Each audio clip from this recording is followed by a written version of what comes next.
Hey friends, I just went surfing with my poodle. He's learning how to surf on a stand-up paddleboard. I tell these stories not for the sake of story, but for context of human life, human and divine, bringing the Christ consciousness to earth through allowing life to live itself through you. I watched the Mary Magdalene 2018 Mary Magdalene movie recently. It's something that brings me great comfort. I know that sounds really strange to watch Joaquin Phoenix as Jesus and Rooney Mara as Mary, and to watch the whole crucifixion over again. It brings me great comfort because that's what we're all doing, not literally, but figuratively, right? We were in the Garden of Gethsemane going, do I really have to do this? And our God also consciousness saying, that's what you're here to do. That's what you're here to do. And you say, is there any way I can get out of it? And, there's not. So you allow the all that is consciousness. Consciousness contains all. But at the end of the movie, at the end of the story of Yeshua, Mary goes back to the other disciples and she says, he's not gone. He's not dead. And they say, he's gone. And it didn't work because the Romans are still ruling. And she says, what if we got it wrong? What if it wasn't about the external world? What if it wasn't about getting rid of the Romans and the Roman rule? What if the kingdom was within us? And that's just so the basis of everything we do here. In my work with the people behind the scenes, everyone really gets that the kingdom is within. One cannot say, look here or look there, and I have all this external proof that I'm a master. One cannot say, look here or look there. Behold, the kingdom is within you. And that's what Heaven's Cross opened up for all of humanity. We're in the apocalypse, which is, by definition, the second coming of Christ. This is volume 1. There's 2 volume series on the second coming of Christ at the apocalypse. And Yogananda says, you are the second coming of Christ. I'm the second coming of Christ, and you are, and you are, and you are. So we're in the apocalypse, right? Which is how the apocalypse is how the Christ consciousness enters earth. And there's a lot of people looking for the Romans to be gone. Figuratively, they're like, oh, Heaven's Cross is here. We did it. It's Yeshua's followers saying, oh, we did it. We performed these miracles. And, and then the letdown of realizing it's not, the kingdom is not external. It's really interesting because when I dip my toe in what's going on in the collective spiritual consciousness, everyone's waiting for the Romans to be gone.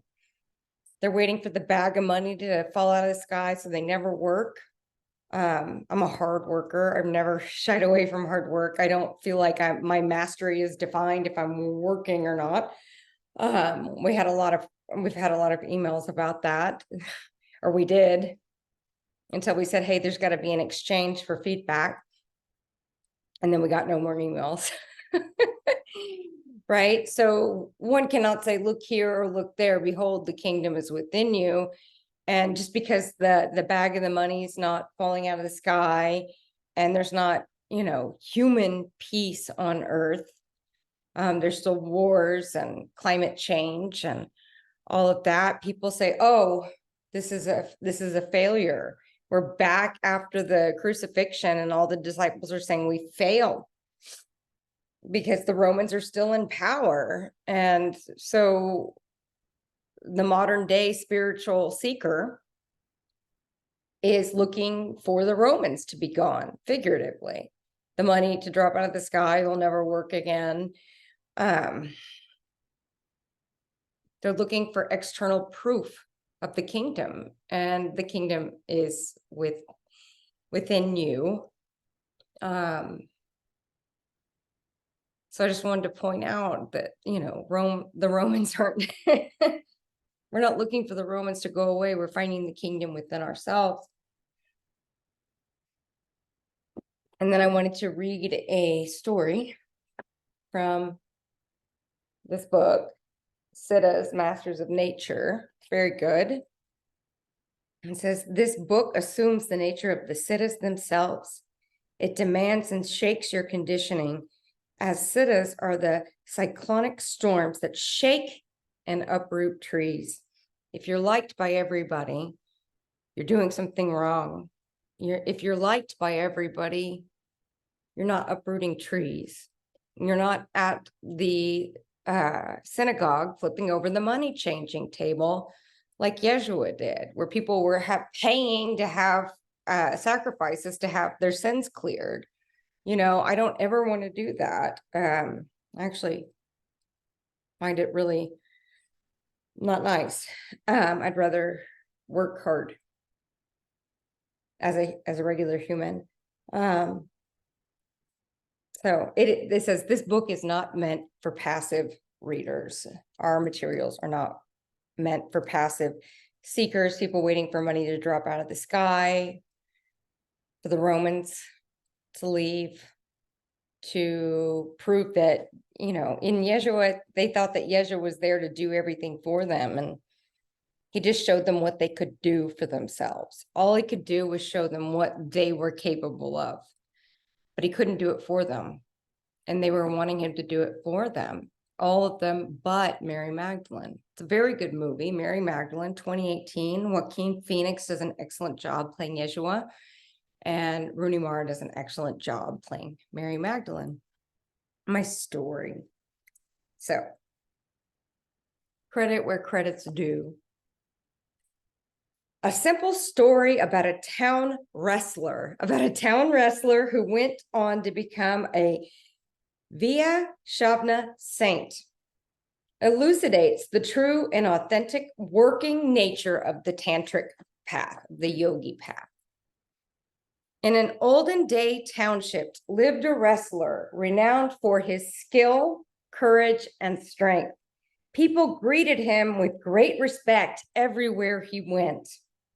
One day, a young and enchantingly beautiful Dasai, which is the name for a commercial sex worker of those days. So a sex worker walked by, so one day, a young and enchantingly beautiful commercial sex worker passed him on the street and swept him away by her beauty. The moment he laid eyes on her, the wrestler stood transfixed. As she passed him by, he turned and without a thought followed her. Unaware of the wrestler, the Desai continued to walk, reaching her house, went inside and closed the door. Outside, the wrestler that everybody in town loved, highly respected wrestler. Outside, the wrestler remained seated by the gate. The next day, the wrestler was waiting outside her house when she emerged. Day after day, he remained enthralled by her beauty, relentlessly following her everywhere she went. It was a small town, and the popular wrestler's strange behavior didn't go unnoticed. Word soon spread far and wide that, along with other things, the wrestler had relinquished his wrestling activities too. He gave up his popularity as the town wrestler. Townsfolk who held him in great respect, not understanding his strange behavior, resorted to ridicule. But the wrestler, least affected by people's adverse reactions, remained immersed in his feelings. He had courageously dropped everything for the one thing that had so overwhelmingly captured his heart. One day, the sun shone strong and hard when the Desai, the sex worker, emerged from her house. As usual, the wrestler followed, this time carrying an umbrella above her as protection from the scorching sun. So he's following behind her, holding the umbrella over her head, in total admiration for this beautiful sex worker. The town people now openly scoffed at him, but the wrestler still didn't take notice of the mockery or scornful laughter. He continued following the Desai around. On this particular day, the Desai went into the old temple. It was completely dark inside. The wrestler followed her into the temple.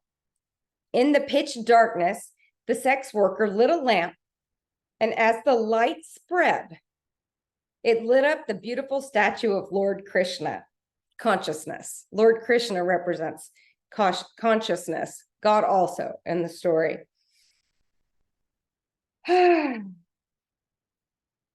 So in the pitch darkness, the Desai lit up a lamp, and as the light spread, it lit up the beautiful statue of Lord Krishna right before the wrestler's eyes. Something miraculous took place in this moment. The divine beauty of Lord Krishna captured the attention of the wrestler, and once again, he stood transfixed. This time, his unmoving eyes immersed in the holiness and rapturous beauty that shone from the idol, the representation of Krishna consciousness. The wrestler had transcended his fixation of the sex worker and had been captivated by the universal divine beauty of consciousness of Lord Krishna. The wrestler went on to become a great Vaishnava, I'm not saying that right, saint. So the story is really about the genuineness of being totally captivated by something, and letting go of the grand nature that the human thought it was, to being the groveling human who knows there's so much more. The dignity returns to the human experience when he lets go, when he says, I'm not worried about what these other people think. I've lost my reputation and I have gained my human dignity, following my passion to where it led me. So this sexual desire, this desire to have something outside of himself, turns into his desire to connect with his own consciousness. And this story, the writer of this book, how do I say that? Palpandian. He writes, this story communicates the worthiness of a genuine attitude and imparts a true understanding of the tantric or yogic path, while exemplifying how teachings are meant to bring transformation. The story also reveals how devotion to one's passion leads to a spontaneous letting go of all you thought you were, the really highly regarded member of community or group, a natural renunciation of attachment. He's wants to obtain this woman. There's the attachment, and then a natural renunciation of wanting this woman. The dynamics of the tantric or yogic path can refine gross passions into the sap of divinity. I am a yogi Christian. Yeshua was a yogi. And everything we do here is yoga, to yoke, to find the nectar that comes in the divine union between energy and consciousness, between soul and spirit. The soul is not a mechanism for creating external abundance in your life. The kingdom is not money dropping out of the sky because you're a realized Shambhala being. The abundance of the soul is found in its return to source, all while maintaining the subjectivity of a sovereign oneness, the third circle of creation, as Tobias called it. So what I see, a lot of my life has been a reenactment of the fall of Atlantis. And then what I'm seeing right now in the second coming of Christ and the apocalypse, and the apocalypse is the second coming of Christ. the Christ consciousness being on earth is what activates this apocalypse to bring it all the imbalance up to the surface. And we can do that because you're here, because you're the second coming of Christ. But the second coming of Christ, don't get lost in the disciples after the crucifixion who are like, oh, we did the crucifixion. Now who's getting rid of the Romans? I see a lot of it. It's like, oh, I did all this hard work to get to my realization. Where's my money coming out of the sky? You know, where's this coming out of the sky? The human is entitled to no thing. But nothing is not nothing. The human is entitled to the nectar, the divine nectar of I am consciousness, the abundance of I am consciousness. It's not, one cannot say, look here or look there. Behold, the kingdom is within you. And when you cultivate this divine love, you activate the romance between soul, energy, and spirit consciousness. The abundance comes in the nectar of yoking the experience, the dance, the Shakti, consciousness as a verb, the Shakti of energy and consciousness coming together, right? That's not about, you have to cultivate it for yourself. No one can do it for you. No one can give it to you. No teacher can speak truth, including myself, including a channeled information, including the greatest of all teachers always say at the end of their workshops, and nothing I said is true, because the truth cannot be spoken. It can only be felt. So I really feel like we're at the end of the crucifixion, you know, and everyone's talking about the Romans and how we failed and this and that. And where's my money bag coming out of the sky? And there's Yeshua in his light body saying, see, I am doing a new thing. Can you not perceive it? I will make rivers in the desert and roadways in the wilderness. Behold, I am doing a new thing. Energy and consciousness coming together. Behold, I am doing a new thing. Can you not perceive it? I will make rivers in the wilderness and passageways in the dense forests. So they're all flipping out, saying, where's my money? Where are the Roman? Why are the Romans still here? Roman rule continued. You know, we failed. Everything's horrible. The world's going to hell in a handbasket. So you've got the dowdy disciples over there. And Yeshua and Mary Magdalene are standing over here saying, we just showed you where the peace lies. We showed you where the wealth lies. Can you not see it?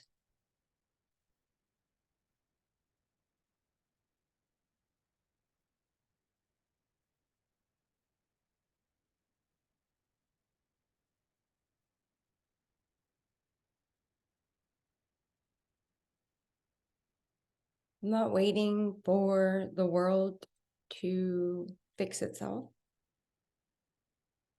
I'm not waiting for other humans, there are no other humans, to get it. I'm not holding on to my suffering until everybody else gives up theirs. There's no teacher, including me, including Yeshua, including Mary Magdalene, who can do anything for you. No one can do it but you, for you. And it's always our hope that once you do it for you, you remain here on earth as an abundant, as a new energy, Christ consciousness, abundant being, to create potentials, possibilities, probabilities, and passageways for others to experience that on their own. You stand in your own two shoes, messy, messy human, supremely divine being, and you walk into your new life. Messy, messy human. Messy, messy human probably still has a job. Messy, messy human probably still has a family. Messy, messy human probably still has a I don't know where the concept came from that if you are a grand being, you don't have a job. I'm a grand being. I have a job. It's my service. A lot of the people we work with have customer service facing jobs. It allows them to be out in the world. So we're not waiting for the Romans to pack up and go home, or a bag of money to drop out of the sky. Behold, we're doing a new thing. Can you not see it? Can you not perceive it? Consciousness, the light of awareness, the light of awareness, not the human, not the Jesus, the human, but Christ, the consciousness. Christ, the consciousness, will make rivers in the desert and passageways in the thickets of the wilderness.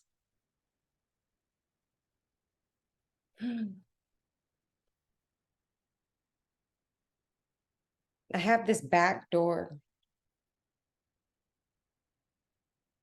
10 beings came in through the back door.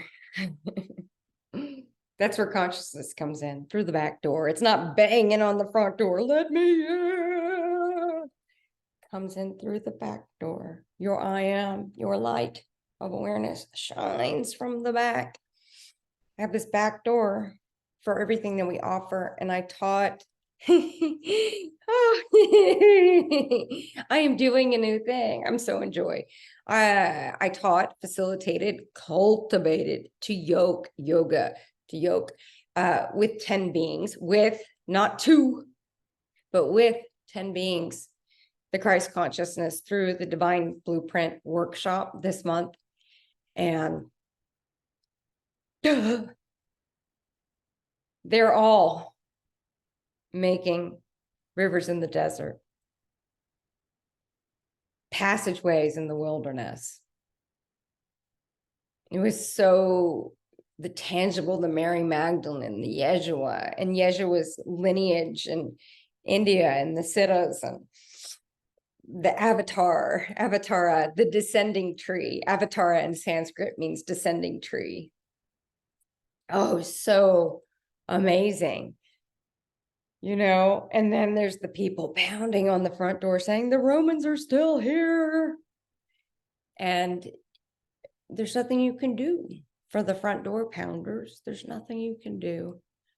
There's truly not a thing you can do. You could sit and listen, and you can have a lot of compassion. I do, because I was a front door pounder. My human was a front door pounder myself. I thought someone had something that they were holding back from me, until I realized through Yeshua and Mary Magdalene and the yoga masters of Moria and Kuthumi and Babaji and Yogananda, that it's only something I could cultivate for myself. And it wouldn't be something that could even be proved by an external thing. Like, to me, a money bag falling out of the sky is not abundance. That's not abundance if you don't know yourself as God also.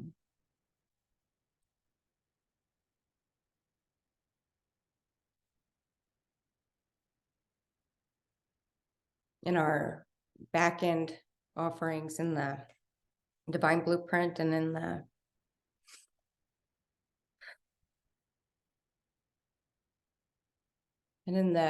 Kuthumi's New Human Species database, we talked a lot about divine humility. And it's that Garden of Gethsemane moment where you say, if there's any way for me to get out of this, to be totally vulnerable and open, no swords, no identities to defend myself.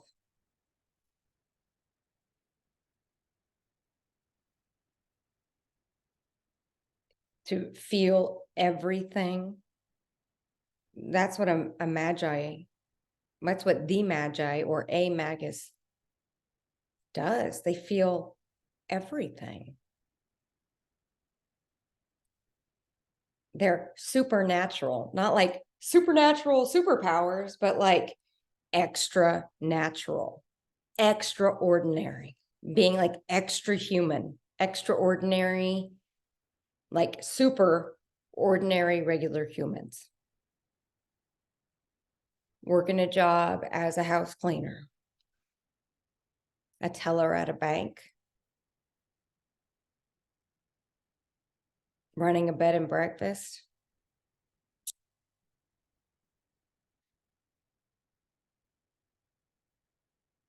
They're not on a private jet. People in the private jet are the most poor people you've ever met in your life.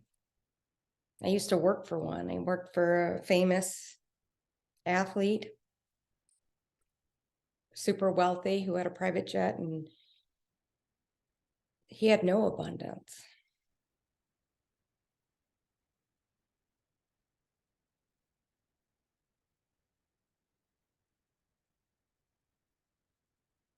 Any barrier that I might put up in the front door, doors closed. If you want to enter this way, you need to pay, right? But the back door is always open. The back door doesn't have an entry fee, right? It's for people who are passionate. And the exchange there comes in and putting the materials together. One of my greatest passions is I want to put together an anatomy and physiology book on the new human species. Something that Yogananda talked to me about after my realization, which was about 6 years ago. In the last 6 years, I've been a student of consciousness, of new energy.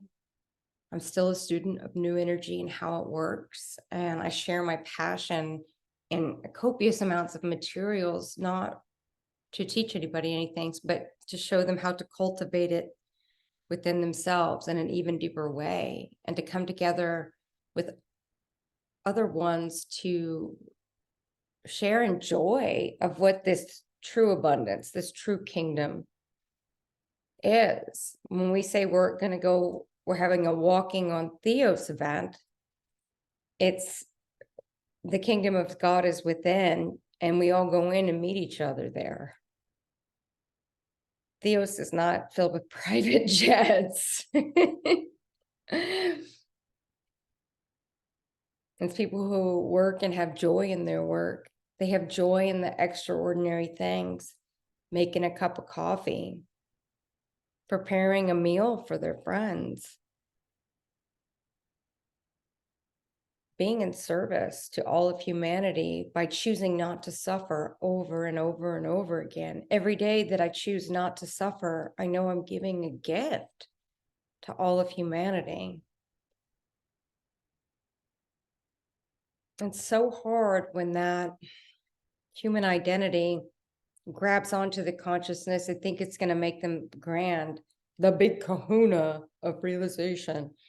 Someone sent me a note about that. One of the beautiful beings that we've worked with for a long time, her goal, her pie in the sky was to feel that love that Yeshua had for himself and all of the world. We call it being a Jesus wannabe. Want to cultivate that divine love. And she did it. And she shows up and goes to her job in that divine love. Those are the people that we work with here. With, not to. I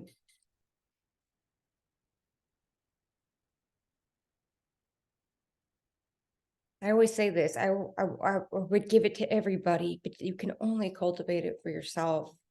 You can't wait till the Romans pack up and go home. You can't wait for the money bag to fall out of the sky.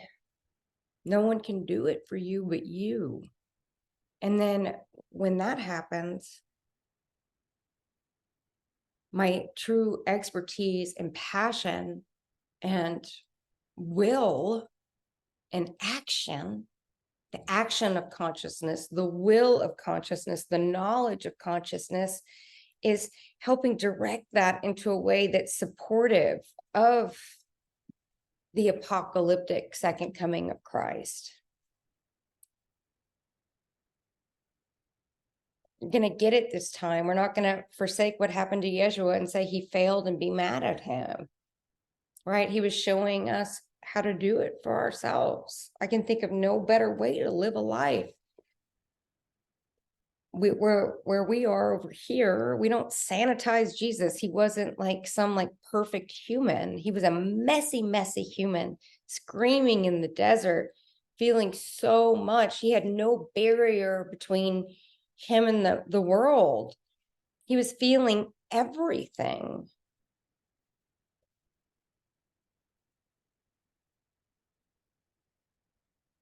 He didn't kill Jesus, the human. He didn't eradicate his ego. It became the we go. Through love and acceptance of this human expression. You love it and accept it so much, it becomes a needle in the haystack of God. The human becomes a needle in the haystack of God, and it steps aside so the light of awareness can shine through to make new rivers in the desert and passageways in the wilderness. It's not to be supermodels on a private jet. It's showing up and being here on earth. I think there's a lot of spiritual materials that'll promise you money bags and falling out of the sky, and you'll never feel anything unpleasant ever again. And that's not the Christ consciousness. The Christ consciousness is feeling everything. It's accepting that the body's going through a lot of changes, and some days you'll feel excellent and some days you'll feel like total crap because the biology is adapting and shifting. When Kuthumi and I put out the light body materials, we're real clear. Like, if you want this to fix your aches and pains, you're in the wrong place. If you're doing it to check it off a box and accomplish something, you're in the wrong place. I don't know where it got turned around. I spent a lot of time feeling into how did it get turned around to this is how the Romans are going to leave, or this is how the world is never going to see another conflict again, or there won't be pollution in the ocean ever again, or that walking on Theos is a magical place where you never have to face yourself. No one can be on Theos if they haven't faced their deepest, darkest parts of themselves. That's a continual showing up to be in yourself. A continuous showing up to be in yourself.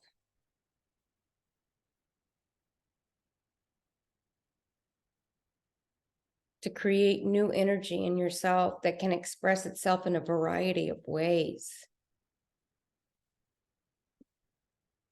If money is seen as money and not energy, then it becomes a really big problem in a lot of people's lives. If you think that you don't have to work at your life after realization, it causes a lot of problems. If you think you're too grand to show up for a job when you might need to from time to time, then it creates a lot of problems. There's this conceptual idea of what realization is, and then there's the reality of it from the neck down. What it means to show up for yourself and all of humanity every single day, to feel everything, to some days look like a Egyptian princess and some days to look like you just rolled out of a clothes dryer. Right? It's just being really, really honest with yourself. The road to the Christ consciousness is paved with humility, sincerity, honesty. And the road that leads you into new life after realization is paved with sincerity, honesty, humility. There's not any part of the Christ consciousness that includes a big old grand being. The going from allowing, when you're in separation, all you can do is allow. And when it comes together, you can command energy, but you're not commanding energy to support the little human needs, because just like the story I read you, the guy thinks he wants this beautiful woman, and he realizes he's looking for consciousness. So by the time you get to the point of being able to command energy, you're not going to want to use it for, for a private jet. I'm just giving you an example. You're not going to want to command energy to make your human life better, because you will have renounced the identity's delusion that it's in charge of anything. So when I get emails that say, oh, you need to help me and this and that, and if someone's sincere, I will always be here. But if it's a human identity who thinks it's perceiving itself drowning and suffering, there's nothing I can do, because it's happening in relative reality. If it's in the absolute reality, we can really get somewhere. If it's about channeling the light of awareness through your body in a way that's supportive for the apocalypse and the second coming of Christ, I'm your gal, right? But if it's just to make your human feel better, the human is entitled to no thing. It's entitled to no thing. It's entitled to consciousness. And it's entitled to the light of awareness. The human's entitled to dignity, sincerity, honesty. The human can choose whether to continue to suffer or to find the divine ground of absolute reality. I don't know when things got so lost in a cartoon story of a grand realized human being. There's no such thing as a realized human being. Yeshua was a messy, messy human who loved himself and the whole world so deeply that he was able to act this out. Right? So you go through all the stages of the cross, metaphorically, not literally. After realization, you're going through all the stages of the cross. I had my experienced the return to self, is what I call it. I find realization to be very cartoony and meaningless at some point. I found God. I realized that I wasn't just soul, I was also source. I found God in 2017. And I was lost after that, because everything I thought I knew to be true was not true. And I had no identity to defend myself, and I was feeling everything. And this wasn't being done to me because I didn't have a human Lauren intact to, whatever. But this spreading out of not being a identity is, you feel everything. You're vulnerable. And I was sitting in an airport hotel, like this is 2 years later in 2019. I was in an airport hotel and I was just, I can't be here. I can't stay here. It's not like I can't stay here because I have no money. I can't stay here because I don't have a boyfriend, or any of the negotiations the human did. It's like to be here, feeling all of this and still having a human body who doesn't quite know what's going on yet. It's just too much.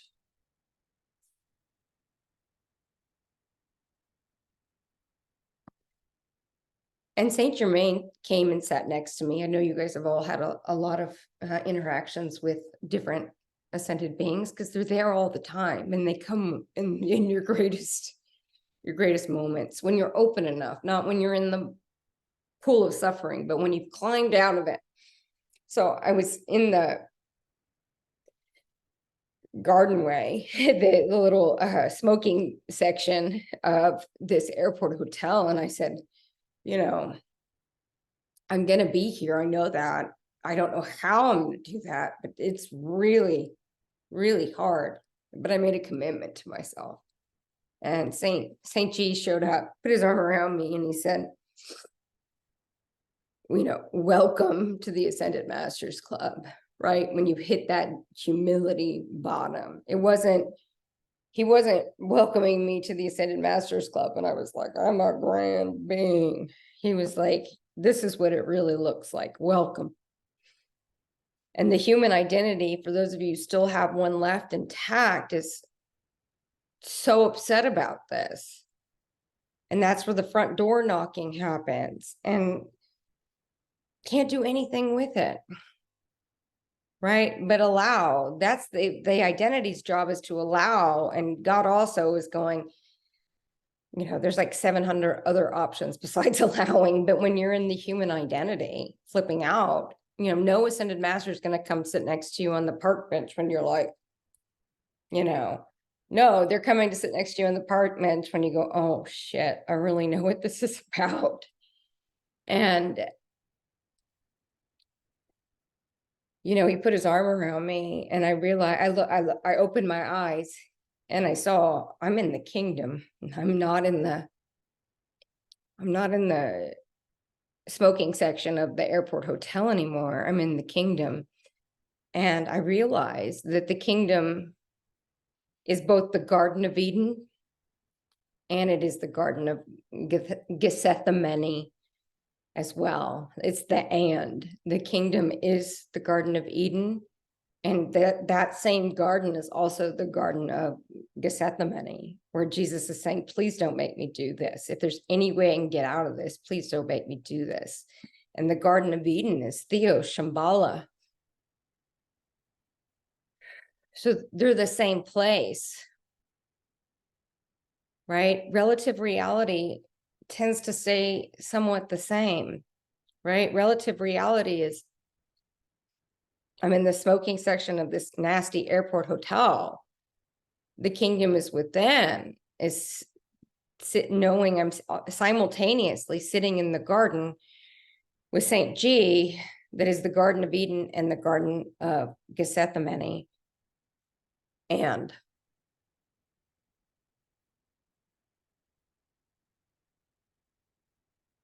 the last playing in the Peas video that we did with slides, Kuthumi and I talk about the extraordinary, not extraordinary, but the extraordinary and the supernatural, right? It's not like grand in a human sense.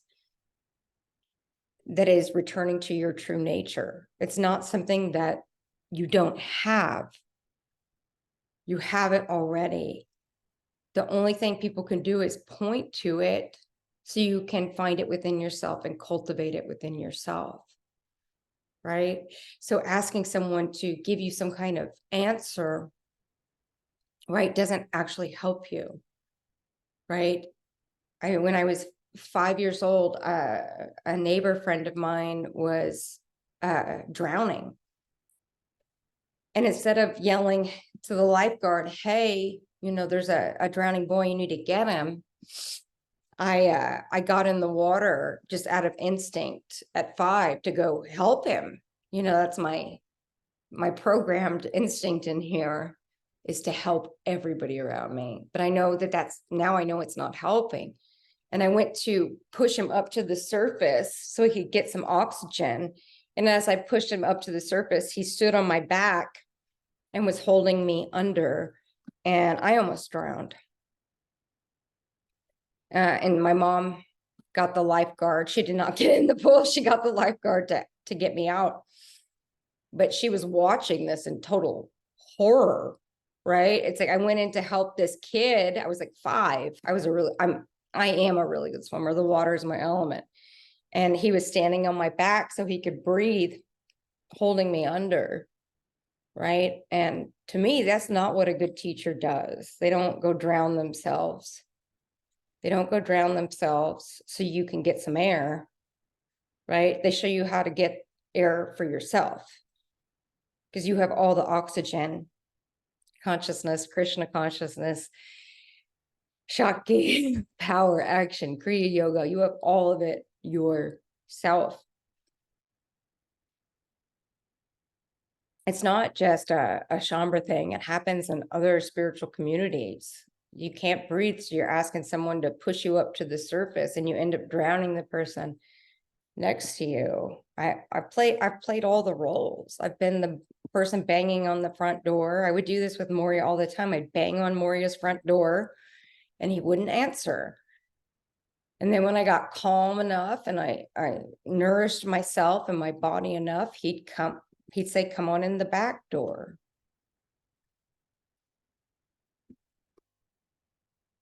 I know what it's like to be the human identity allowing this. I have not forgotten. I wrote about it here in the most honest, painstaking details, like how ridiculous the human's experiences in this and how much it appears to hurt. I remember what, even though I do not suffer anymore, I remember what it's like to suffer. So it's not like I've lost my compassion or my empathy. Compassion comes from consciousness. Empathy comes from having had the human experience that you find yourself in. I have done it. I have demanded to be heard. I have behaved in extremely inappropriate ways. Right? And the people who truly helped me were not the ones who tried to save me from drowning and then drown themselves. The people who helped me through this said, you can do this. And until you put on your, Moria would always tell me, put on your big girl pants. And he'd say, until you put on your big girl pants, I'm not going to talk to you. And once I put them on, he'd come have long, long conversations with me.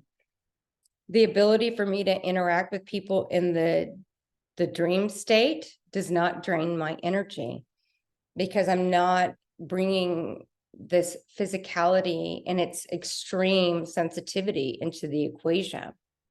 It's happening through purely the light of awareness. Lauren is aware of what she's doing, but I'm not being drained by it. And for those of you, where it's a thing, unfortunately, the dream work does not cost a thing. My love for you does not cost a thing.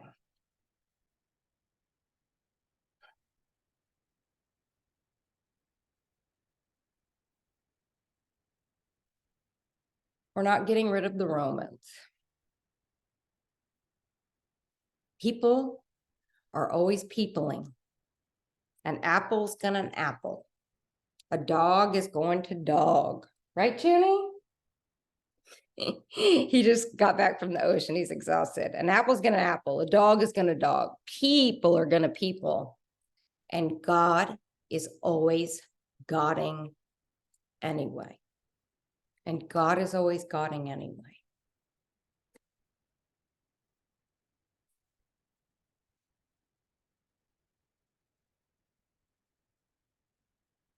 It's not shiny.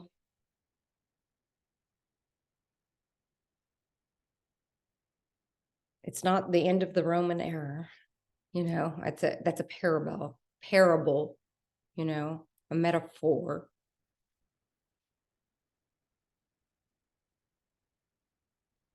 It's not a private jet, or you'll never have to work a job again. There's no hierarchy in it. If you have any sense of accomplishment, it is very short-lived. The only recognition comes from someone else who's done it themselves. Right? That's the only form of recognition, as you look into the eyes of another and you see that they've been through the hellfire. And you wink at them and you say, I see you. And they see you back. If they hadn't walked through that hellfire, they can't see you for who you truly are. They think you got something that they need. You got to give it to them right away. And the dignity and the human experience is all that can come out of this. The human is never, ever realized. You're not going to have some big fancy life unless it has a greater purpose, because you just wouldn't spend your commanding your new energy on something like that, because you don't have the human identity who thinks that that's what it needs. My human needs have become very simple. Ocean, right? Some French fries every now and then, a margarita. There's no dating, there's no sex for me, there's no wild parties. There's a lot of staying in at night because I know that those things aren't going to make me feel good. There's a lot of meditating, a lot of quiet time. And using the energy I do have, instead of doing sex, drugs, and rock and roll, I'm using that creative energy on getting out a database of materials for those who come after us, writing an anatomy and physiology book on the new human species that we're doing with those who are showing up for Kuthumi's new human database. We're talking about the nervous system and the pia mature and how all these different functions in the body respond to consciousness. And the people in there are not flying on a private jet. They're working regular jobs. They're showing up in their day-to-day lives. They're taking care of their children. They're a dentist. They're school teachers. They're retired. No one in there got a bag of money dropping out of the sky after their realization. These people who show up have been in their realization a really long time, and they let go of these cartoon character ideas, knowing that those things are never going to satisfy them. What satisfies them is the cultivating this divine love, bringing the Christ consciousness to earth. They're not defining their success as a master by what's going on in an externality, how they look, what's in their bank account, whatever else.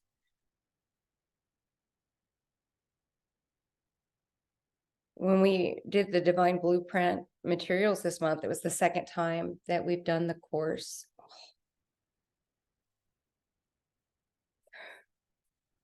The passion and the quality of people there, and the light being able to express itself through the physical form, consciousness as a verb, Shakti, it's just incredible. It's just incredible. So much divine ground, and the divine ground can only extend in that divine humility. It's not about you, dear human. It's never been about you, dear human. All your needs will be met, dear human.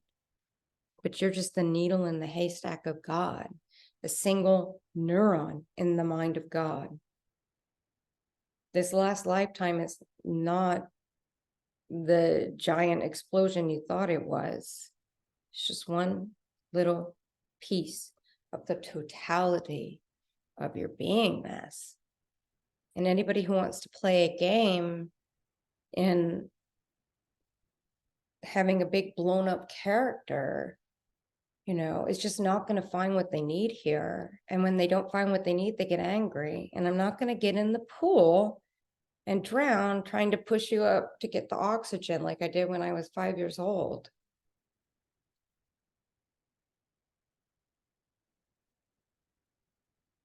We are Sarah, Kuthumi, Yogananda, Yeshua, Mary Magdalene, Babaji, Moria, and you. We are you. Everything in these books that Kuthumi and I put out is channeling you, the beings who are here on earth right now. So for those of you who have shown up at the back door, where I keep the porch light on, for anybody who's ready to stop scrolling, put down the spiritual facade, the realized identity, the last lifetime, the super whatever Shambra, or super fundamentalist anything, who has it all figured out. I know who I am. I'm a master. The world doesn't need more masters. The world needs more new energy creators. The world does not need any more masters. The world needs more new energy creators. You are the second coming of Christ. Don't belittle yourself into thinking you're just a chamber master, or whoever. You're not a big shot. You're the second coming of Christ, which is so much more. It hurts my heart when I see people, going to the helium balloon blow up of self rather than being in divine humility, where you're looked down enough to see the divine ground you're walking upon already. You're already in the kingdom.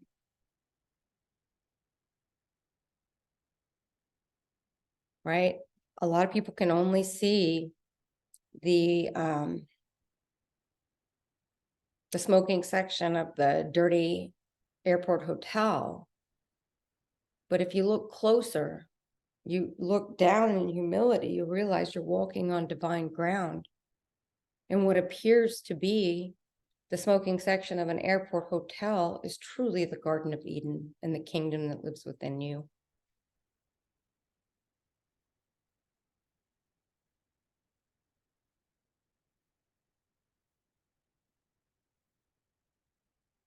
I'm going to say more, but there's no words for it. So I'm just going to put it here. I'm going to sit with you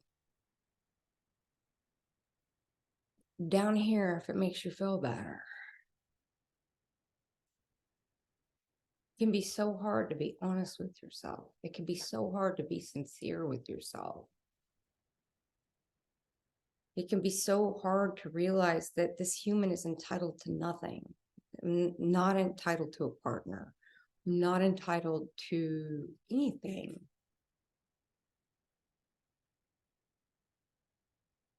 I'm entitled to no thing. I am entitled to experiencing and expressing my own consciousness. You can see the airport hotel grossness, or you can see the kingdom. They're the same thing.